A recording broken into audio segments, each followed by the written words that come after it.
Yep.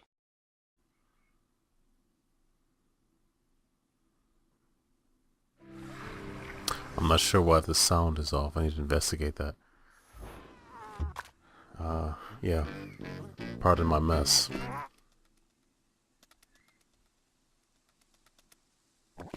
Anyways, here I'm from GameEnthus.com, and this is one of my favorite games in 2014, the very end of 2014, Kalimba from Press Play. Press Play also was the developer behind Max and the Curse of Brotherhood. And here's Bear. Hello, human. I'm Bear the Meta Bear, a vaguely bear-shaped geometric character in a video game. He loves breaking through the fourth wall. Bear exists only to guide you through this world, such as it is. So when you skip my parts, that's kind of disrespecting my whole existence, okay? Okay, let's have some backstory. Pay attention to Bear. Okay. Never and nowhere, there was this island called Kalimba, where a shaman woman watched over a totem pole as powerful as it was tall. And it was way tall. The people of Kalimba honored their shaman and lived in perfect spiritual harmony. They certainly look like they're living in perfect spiritual harmony. Early one morning, an evil shaman emerged from the black depths of the sea, determined to mess with the positive vibes surrounding the island. There's always one.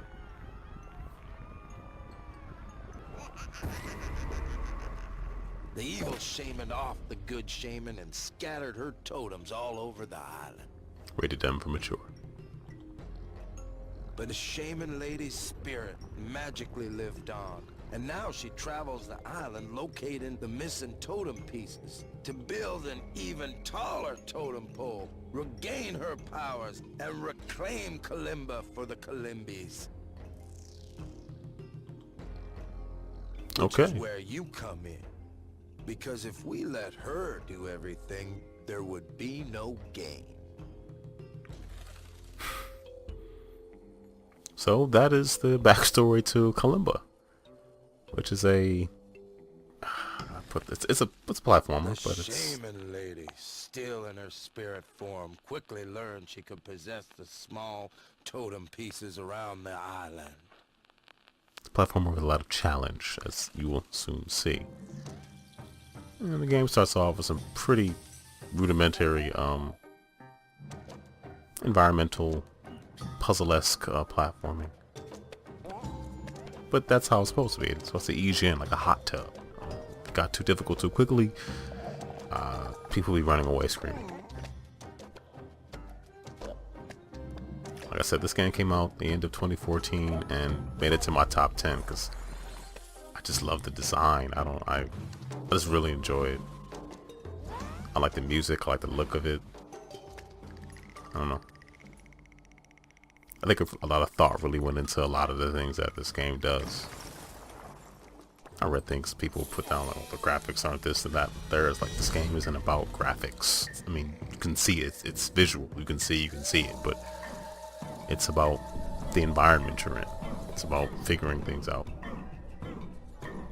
So the totem you get is based on how many pieces you get throughout the level. And the more you die, and you'll see shortly, sort of the crappier totem you end up getting. There was much more to this game than just the A button. Bear makes a point.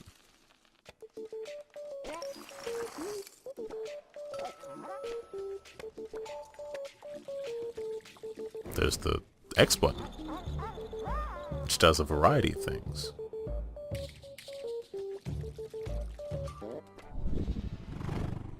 So hidden levels. Welcome to the meta space. Bear has been prepping He just put that rooms staff between right the in his levels ear. all around the island. That can't be hygienic. It's something Bear calls extra content. Anywho, a challenge for you. Get more than 15 pickups and a door on the other side of the room will open. You need to make it out of the room alive. You won't be able to, of course. You're gonna die. Thanks, That's why Hobart. I'm throwing a sweet achievement into the challenge. Hey, if you feel like quitting, you can always jump back through the spiritual teleport you came from. So Hobart does have a funny sense of humor and does break through the fourth wall a lot, but I never found myself, it never seemed overbearing to me. Like, it just, oh, that's his character. I found it comical. Still kicking. Seems like you've mastered the double jump skill. That's right. So you'll be swapping characters and polarity, all types of stuff. The game gets, the challenge gets pretty nutty. Sometimes there are portions of the game where I thought, I don't even think I have the skill set to be able to finish, but you do. Just gotta stick with it. Sometimes I would overthink a lot of puzzles, but once I figured it out, sort of that old Portal effect where you feel, oh, you feel smart. You feel like, you know, like that you knew what was going on, even if you died like, I don't know, 70 times. And this portion where you have to be able to switch very quickly. You have to like jump and swap something. Sometimes you'll feel like it's almost unfair.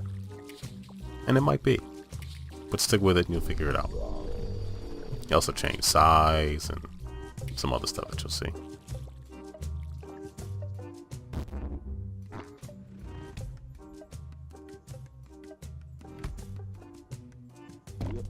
There's a lot in the game. Yeah, this ice presents somewhat of a challenge. I don't know, it's just really cool. Like when you're figuring things out and you're making progress, it's just, everything just kind of goes together really smoothly in a nice way. And I played the game much earlier on, PAX East 2014, and I really enjoyed it. But I mean, I can tell like a lot of work went into this game. And I really like what they've done. I had no idea Hobart was a character, so that was sort of a pleasant surprise. That was not a pleasant surprise. So I would have liked to have shown even more boss battles, but I don't want to give too much away. So. But the boss battles are varied and very challenging, to say the least.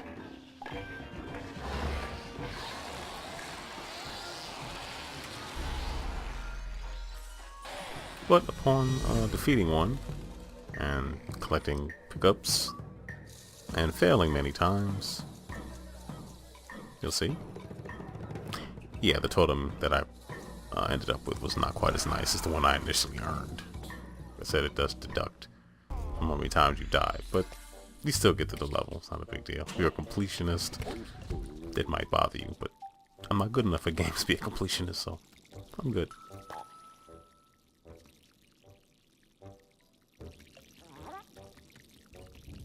Yep, gotta figure it out.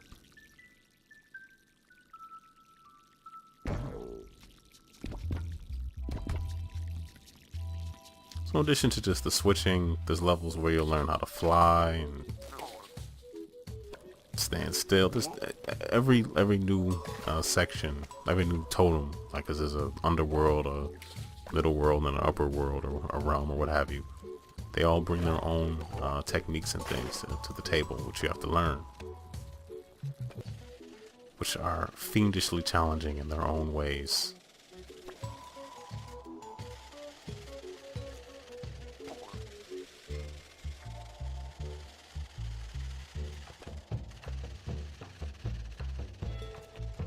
Yeah, gotta get that timing right.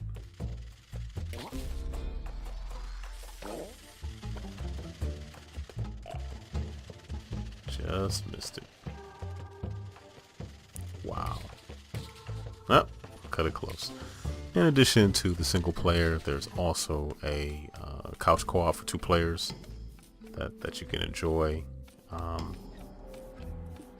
This is really tough because the thing about it is it's good that you be at a similar skill level to the person you're playing with.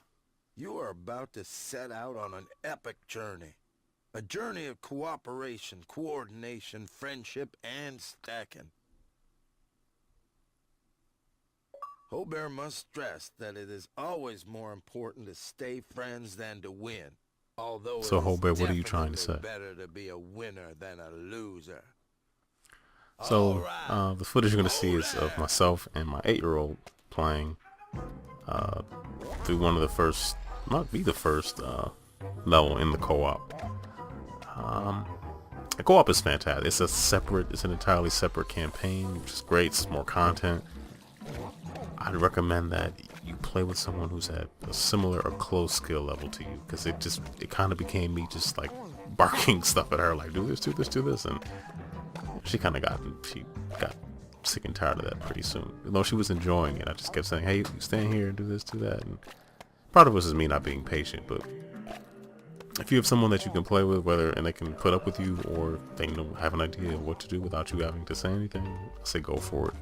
It's just even more content to play, so you're not playing the regular game. It's all different levels. They're very different. I just said the same word. They're just different levels with using the same type of techniques that you use in the single player, but just a little bit differently. Oh, but the challenge is there.